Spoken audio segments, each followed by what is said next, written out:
Giovanna Doni, hija de un empleado en el Ministerio de Finanzas, preciso y gélido como una cifra, y de una sombría mujercita de ojos demasiado bajos y labios demasiado estrechos para que de ella algo se pudiera entender. No había tenido el tiempo de ser niña.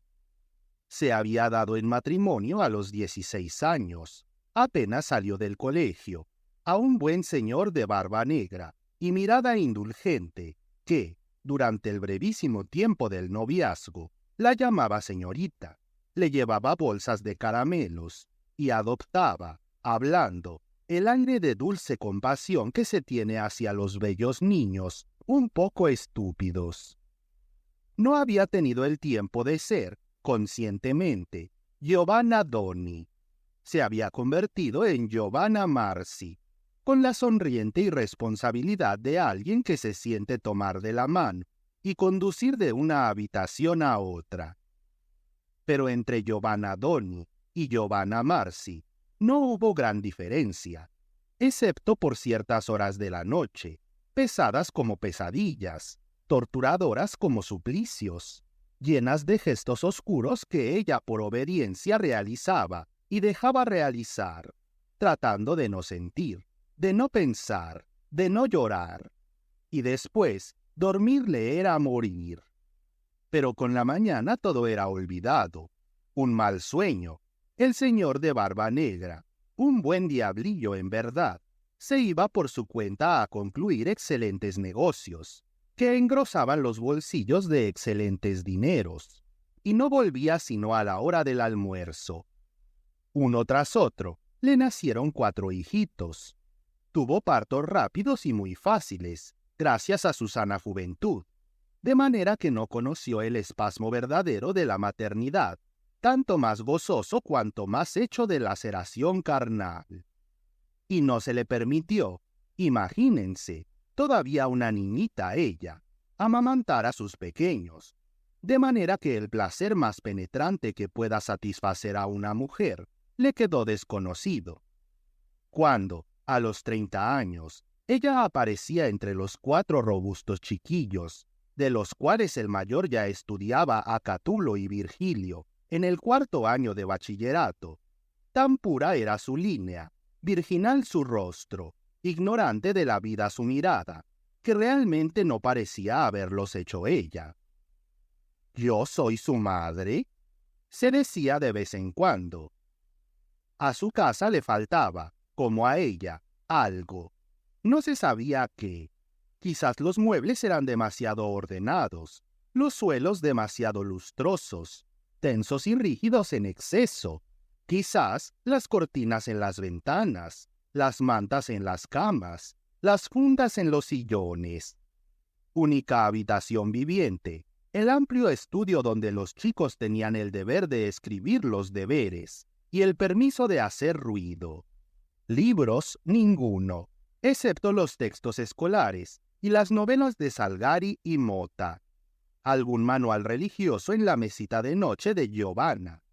Del resto, tranquilidad, dulce tedio, cocina buena, labores de aguja, serenidad. Los hijos crecieron y se casaron.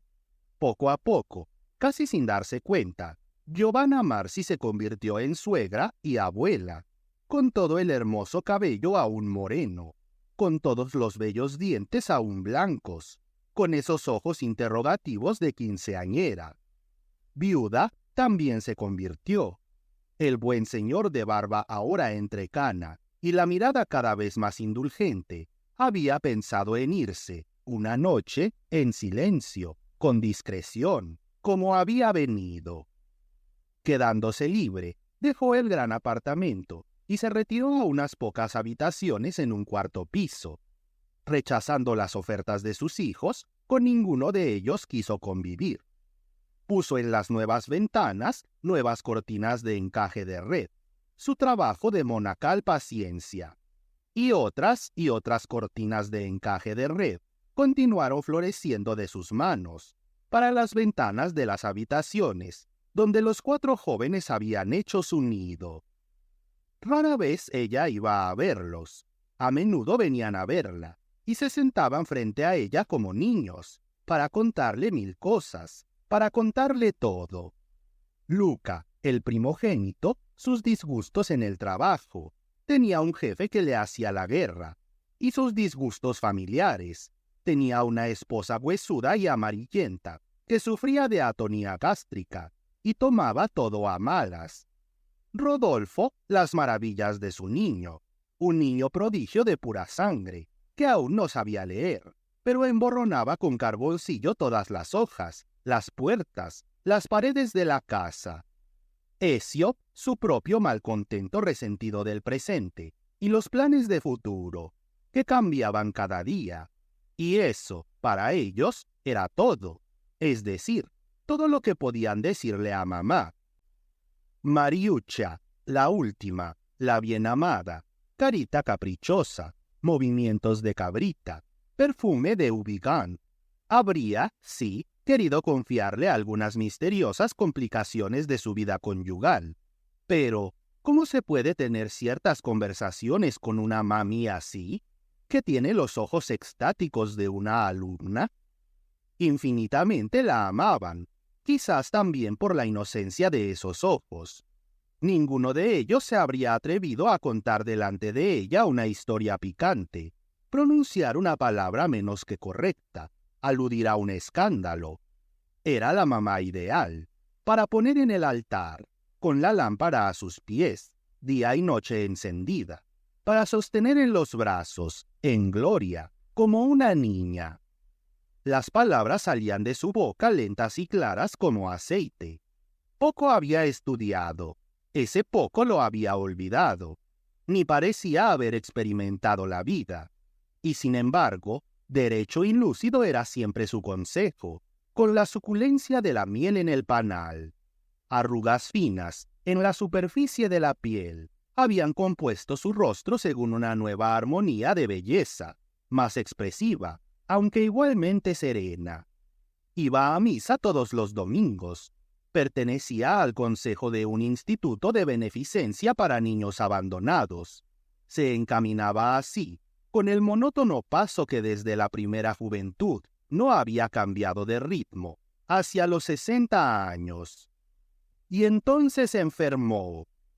Nunca había estado enferma, salvo de las más suaves dolencias puerperales. Enfermó de repente, al final de un lluvioso e invernal viento del sur. Y su enfermedad era aquella a los cuales los médicos pueden bien dar una infinidad de nombres, pero en realidad tiene uno solo: la enfermedad de la muerte. Vinieron fiebres altísimas, y una mañana, Mariuccia, que desde hacía 7 días la velaba, hizo llamar a los hermanos que acudieran inmediatamente. La madre los miró sin reconocerlos. Estaba encendida, con la vejiga de hielo en el cabello entre gris y moreno, desordenado alrededor de la frente sudada, y los ojos muy brillantes. Parecía más joven, parecía de 30 años. Decía, a saltos, palabras extrañas. Les decía con una voz que nunca había sido la suya, clara, cortante, desvergonzada, de otra garganta, de otra alma. ¿Eres tú?